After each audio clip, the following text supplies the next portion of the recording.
Kita mulai dengan Tan Malaka. Tan Malaka ini kelahiran Bukit Tinggi, daerah sana. Memangku budaya Minangkabau. Ya, ada yang dari sana? Ada ya. Nama aslinya Ibrahim, gelarnya Datuk. Sultan Ibrahim, gelarnya Datuk Tan Malaka. Kita kenalnya beliau Tan Malaka. Nanti dalam perjuangan dia beberapa kali pakai nama alias, nama samaran, karena hidupnya memang seperti buku yang dia tulis, dari penjara ke penjara. Karena aktivitasnya luar biasa. Pernah di penjara Belanda, pernah di penjara Jepang, pernah jadi buronan internasional. Kembali ke Indonesia juga pernah dipenjara oleh negaranya sendiri. Bahkan nanti tewasnya juga oleh saudara-saudaranya sendiri yang dia perjuangkan.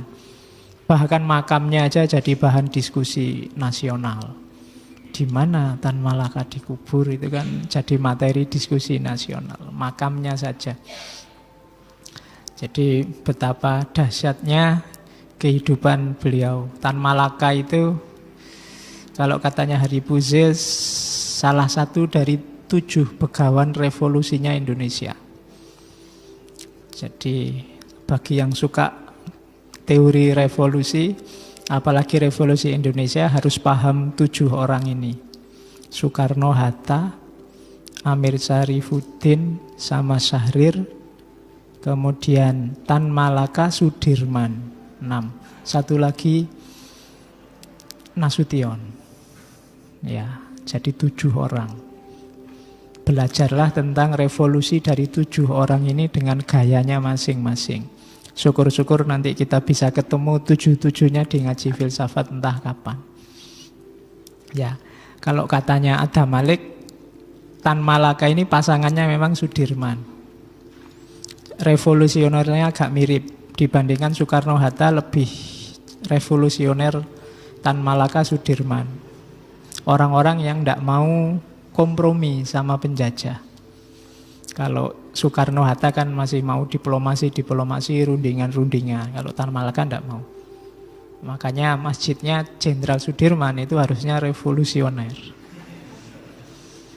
Ya, karena tandemnya Tan Malaka sama Jenderal Sudirman.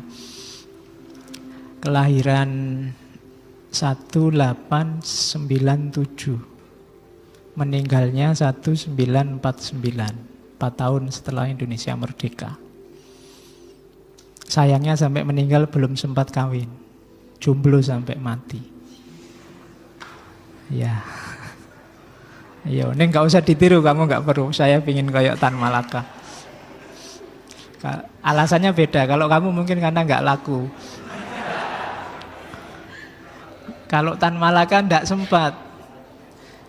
Dia muter-muter, lari-lari keliling dunia, berjuang kemana-mana. Hampir 20 tahun dia pindah-pindah. Ya pacarnya banyak ganti-ganti, cuma nggak ada yang sempat jadi istri. Waktu dia masih di Bukit Tinggi, pernah naksir. Ada teman sekelasnya, namanya Syarifah Nawawi.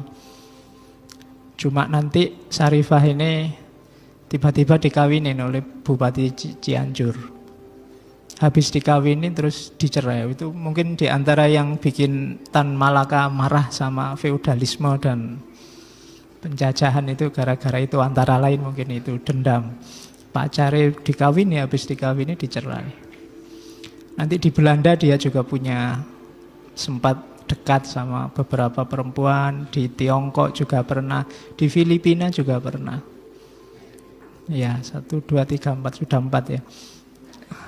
Terakhir dia dekat sama keponaannya Menteri Luar Negeri yang pertama, Ahmad Subarjo.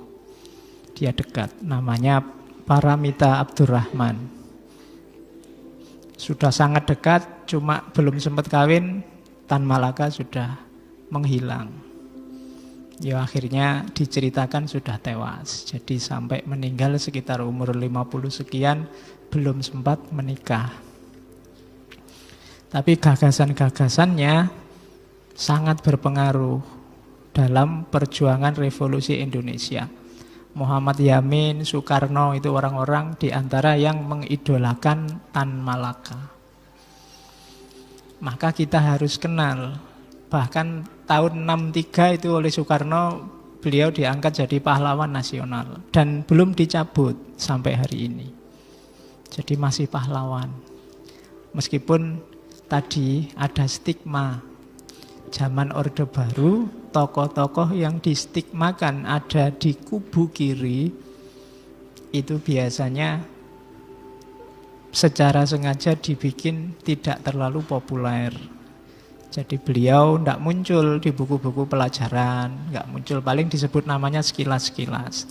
Tapi gagasan-gagasannya, apalagi tulisan-tulisannya susah ditemukan. Ya alhamdulillah kita sudah melewati masa itu, sehingga bisa lebih cerdas lagi sekarang, bisa membaca-baca. Kan tulisan-tulisannya banyak, sudah mulai didiskusikan di mana-mana. Boleh tidak setuju sama Tan Malaka asal benar-benar sudah ngerti pikirannya apa, yang dibawa apa. Bukan hanya karena stigma. Katanya dia kiri ya, katanya dia. Nah itu, kalau masih katanya-katanya, jangan ikut-ikutan dulu. Nah itu, makanya menurut saya ngaji filsafat ini antara lain dalam rangka itu, kita nambah referensi dulu sebelum suka atau tidak suka tentang apapun. Indonesia ini kan masalahnya banyak, besar-besar. Kita tidak usah ikut nyumbang masalah.